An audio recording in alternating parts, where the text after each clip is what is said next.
Oh, Ichigo, what are you doing? Bleach chapter 679, titled The End, in true Kubo fashion. Nice and trolly, just naming it The End, when it's very obvious that it's not the end. So I'm going to split this review up into just two parts. The Yuha and Ichigo stuff first, just because there's only a couple noteworthy things, to be honest. Overall, this wasn't a very eventful chapter that's gonna be seared in people's minds for chapters to come. No Bankai is released. The only people getting an ass whooping are protagonists. A lot of talking, a lot of stuff just happens off screen. I assume Ichigo is just this whole time that he's off screen and this chapter is getting beaten down. But anyway, I didn't finish my thought. The second part is the meat and potatoes of the chapter overall, and that is what we get with Uryu and Hashwalt. And first of all, this seems to be the most controversial page of the chapter, and I'm gonna go ahead and get it out of the way. Honestly, I'm okay with it. It's a moment that I feel humanizes Ichigo a lot, and it's something he sorely needed, because for the longest time he kind of was this Gary Stu sort of shonen protagonist that no matter what, you don't give up because the power of friendship and all that bullshit. It's not the first time by any means that Ichigo has gotten his shit kicked in, catching more L's than Steve Curry did a few days ago, but nevertheless, it's definitely a first for him to be mentally broken down to the point where even he's like, yeah, no matter what I fucking do, I cannot win. To the point where he's not delusional, to the point, because come on, you have to admit, against some of the opponents that he stayed strong and determined against, he was just deluding himself. He didn't know what the fuck he was doing. And here he kind of knew what he was doing, and he gave it his best, and even then he was like, okay man, okay, I'm out of tricks. Not in your strength, not with determination, none of that. I'm out, B. That's it. And also, I feel like sometimes with Bleach, some people just cannot be satisfied. If Ichigo had continued the will to fight, people would be calling it oh, well, Ichigo, just this fucking Gary Stu, he's gonna pull an ass pull. It's not believable.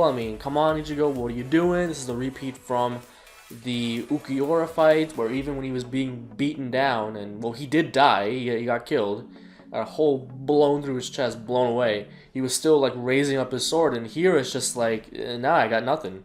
And I feel like this is the better route to take to humanize Ichigo and show that even he has his limits, and he knows alright, I gave it my best, but that's all I got.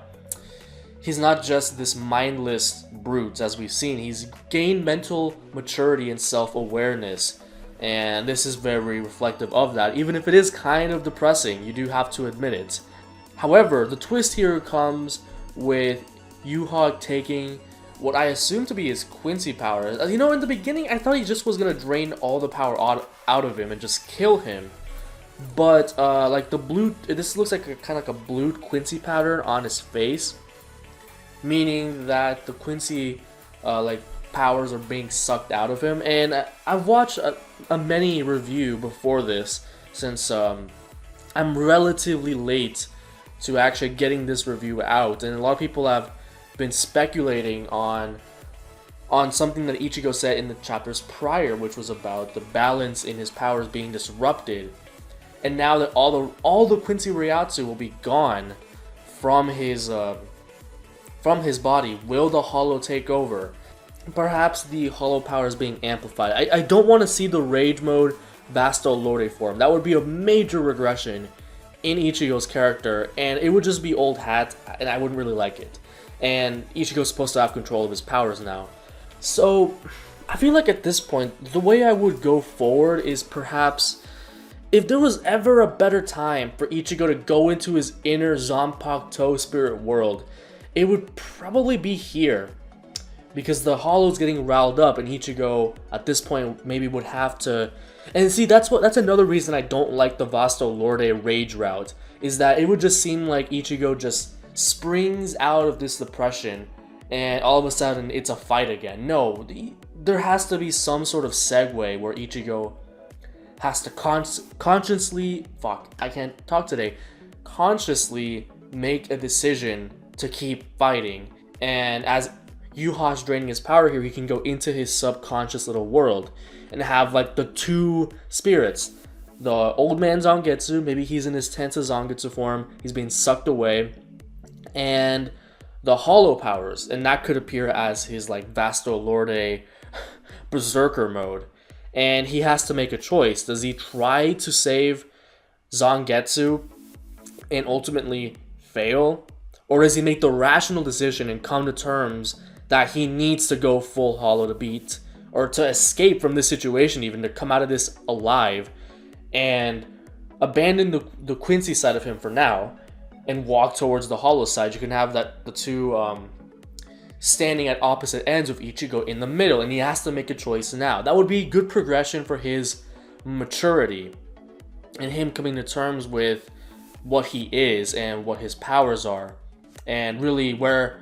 the bulk of the power he's been using comes from, his Zanpakuto, the hollow powers, and him actively choose. You can even have like something really cool where Zangetsu kind of like, I wouldn't say turns on him, but gets frustrated and makes himself look like Misaki and begs Ichigo not to abandon him or her to Yuha. And Ichigo's like, no, this is the best decision for my survival. I'll go get your ass later, and I'm gonna go towards the hollow side of me.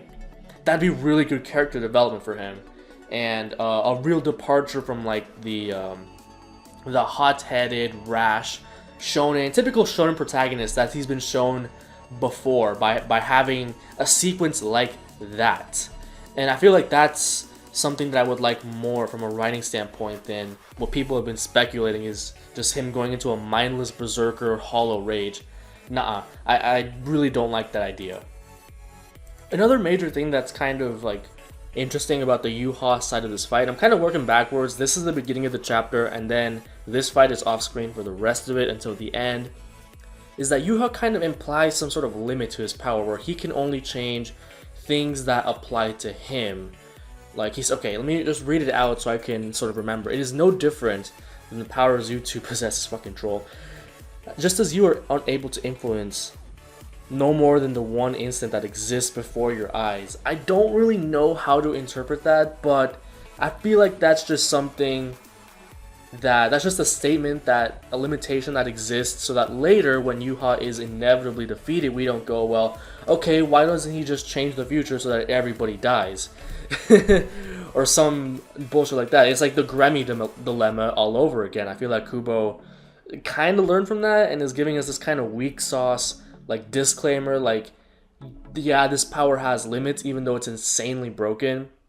And maybe it's only things that apply to Yuha that he can change in the future. It's like future reality warping. I gotta point out though, look at Ichigo's fucking eyes. That boy shook. Oh no. That boy shook. Got 6-0'd by Sableye Talonflame Star. That's what happened to this man. Devastated. Oh god, poor Ichigo.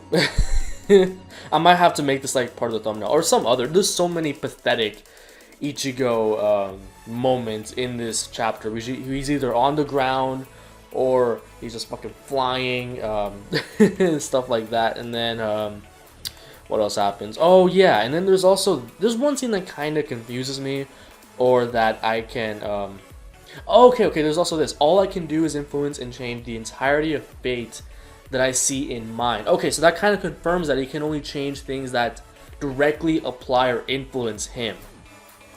Okay, so we got that out of the way. I thought that the other statement was the only thing that we got, and Ichigo's fucking eyes. And this scene gets interpreted very differently by a lot of people.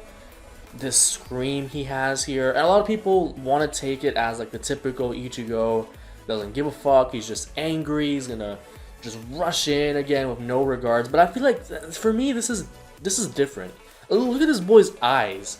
This actually kind of looks like, this is a kind of weird placement. Like, yes, they're separate panels, but if you look at it just without thinking, it looks like part of the same face, and it looks funny as all hell. I just had to point that out. But to me, this is just a scream of like terror, that he's just continuing to spiral into despair. He's just frustrated, doesn't know what to do, and he's like, It's like a claustrophobic feeling of like, I am fucking trapped. I am about to die. I don't know why I suddenly remembered this. Probably because I was reading the new chapter of Attack on Titan like at the same time, and there's like a similar moment where they're fighting the what's the name? The Beast Titan, and it's a bunch of cavalrymen, and they're all shook because they're like, okay, like we're trapped. The only thing we have left to do is a suicide run because we're gonna die anyway. And it's that kind of existential terror that I get from this. Also, you gotta wonder, like, when did this happen? Orihime is just suddenly on the ground after a chapter where the whole fight that Yuha has not even touched her. So I gotta wonder, like, what did he do to just like get her like this, and it happened off screen? I mean, obviously she's not dead. That I would imagine that would be something to put on screen if she actually died. But I gotta wonder how Yuha incapacitated her without actually hurting her. Maybe he just changed the future and willed it to where she passed out. Maybe that's something he can do, despite what was stated earlier, because he is Yuha. Because if he actually like physically knocked her out, that's like, in terms of power difference, that's like if Whis bitch slapped Yamcha. Yamcha would die. She would be obliterated. So yeah, I don't know how that happened. And so that kind of confirms that she's not going to be pivotal to turning this around. Because really this fight is over. Ichigo is going to have to find some way to escape and then make some adjustments for the real final battle. Get some teammates. Get my boy Aizen in here. My boy Urahara. That'd be so sick to have like the 4 remaining war potentials. Because I think Ichibe's dead. He got blown up. Urahara, Kenpachi, Aizen, and Ichigo all just going at it with Yuha. Oh, and Uryu. And we're gonna get to Uryu. My dude Uryu. So it is finally confirmed what is fuck, I can't pronounce that word. Script is. It is A for the antithesis, and I don't know, I'm sort of iffy about a lot of things that go on with this interaction between Hashwalt and Uryu. First of all, to me, it kind of seems like their abilities are the same, because essentially what Hashwalt's ability is, it is confirmed that he is the balance now, is that he essentially reverses damage done to him and disperses it, and whatever remains for him goes onto the shield. And Uryu's ability is kind of just a better version of that, where he reverses any damage done between 2 targets. So like he's fucked up and his opponent is perfectly healthy, he can reverse that to where he's healthy and the opponent's fucked up, and he does just that here. And the next page he comes out pretty fucking shining. He's nice. And apparently that applies to his clothing as well, because he's looking pretty clean, pretty nice. Yet somehow he explains that like the balance was a bad matchup for this power, but I don't really see how. I mean, to me it seems more like Uryu's ability is the better version of Hashwalt's ability, and they're very similar. And furthermore, it's similar to Gerard's ability with the sword, the where if you chip it, it'll damage you. It's sort of like that. So this isn't a new idea, and the truth is, I'm kind of disappointed that their powers are so, they resemble each other so closely. And I also kind of don't I mean, without Kubo having to outright tell us, I could have already pieced things together and determined that yes, Uryu would be very helpful against Yuha Bak in assisting Ichigo and potentially some of the other war powers. But this is the problem with like shonen writing in general sometimes, is that they just beat you over the head with like, oh yeah, this dude can counter the final boss or something similar.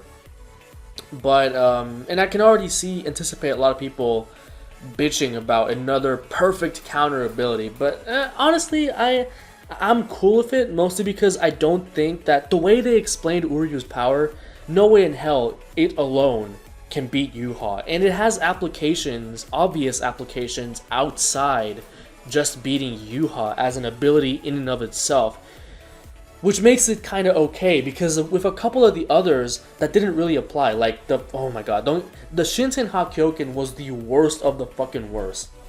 For what other situation except that specific one would you need a sword like that? Never. It's completely impractical in any other situation. Another good example of this was also pretty recent. Yororichi's cat transformation against Asuka and Naklevar. In general, it looked cool and it did make her stronger, but there was one attribute that would have no practical application anywhere else except with Asuka, and that was the whole like change your Reiatsu like thousands of times per second.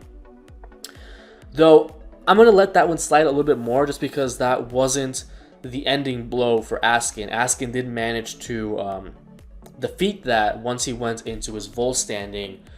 But I just wanted to clarify that I don't see this as quite the same as just like a perfect fucking convenient, the most convenient of the convenient powers, as it does have a legit application besides just taking on the Almighty.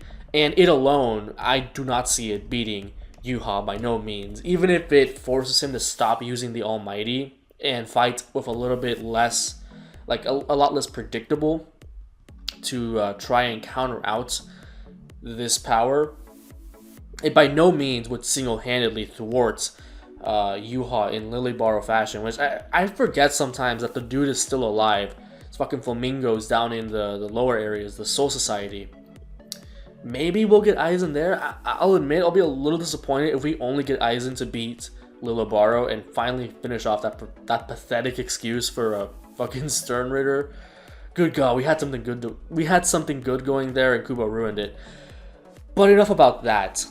Overall, while the Hashwalt and Uryu fight did serve to progress the plot and give us a lot of information that's going to be useful in the future, I mean, the fight overall, most of it was off screen. Most of what I would find the most interesting, like the actual melee combat of the fight, Hashwalt using his sword and shield, Uryu using the bow. We never got to see that. Like, he gets a new bow, and then he just gets off-screened. And the little, like, action we do see is them just, like, telepathically hurting each other with their abilities that are almost the exact same thing. It's just not very exciting, and I'm kind of disappointed by that, especially because I can see it coming to an end or interrupted very soon without any further developments, either interrupted by Ryukin or Isshin or both, or maybe Ryukin goes for Uryu and Isshin goes for Ichigo, which really, that's the only way to go from here, and that was like kind of my worst case scenario. But I can, at least with this, it gives Kubo a smart option to work with. Once again, he is more creative than me, and I can definitely see like a tag team of Uryu and Ichigo, where Uryu, instead of using his ability on himself, because he specifically says oh fuck, I just thought of something pretty fucking cool. If Ichigo goes into an even more advanced state of his hollow powers and develops the ability to regenerate, and Uryu's helping him, oh, that sounds cool. That's some strategy. So have Ichigo intentionally get himself fucked up. Uryu uses his ability to fuck up Yuha, and then Ichigo regenerates, and then just rinse and repeat. That would frustrate the fuck out of Yuha, no matter how much of this almighty bullshit he uses. And yeah, that's a good route. That's a route he could take. Because, I mean, hollows do regenerate, and Ichigo has hollow powers. That's not an unreasonable line of thought. And Yuha still has other tricks in the bag that he has to show. Zanken no Tachi. When are we going to see it? We have to see it. And, okay, I thought of that, like, on the spur of the moment. Okay, Kubo might have something going here. With this new power that Ishida has of the antithesis. So overall, kind of an uneventful chapter, but it is going to be important in terms of plot progression to hopefully lead into better things for the future. Even if this one was kind of depressing. Look at this. I love this fucking panel. You look at Yuha's face. He's just getting all in Ichigo's face. Like he's a trolly motherfucker, and he knows it. And he's like, oh, what now, dog? What now? You ain't got no fight left in you. I can get right up in your face, like 2 inches. You're uncomfortable, but you ain't gonna do shit about it. Oh boy. Oh yeah. But yeah, that's all I have to say about this new chapter of Bleach. And holy shit, I've been going on for a while. I apologize. But if you enjoyed, you can go ahead and leave a like, subscribe, leave your own thoughts on what's going to happen next, and I will see you guys next time.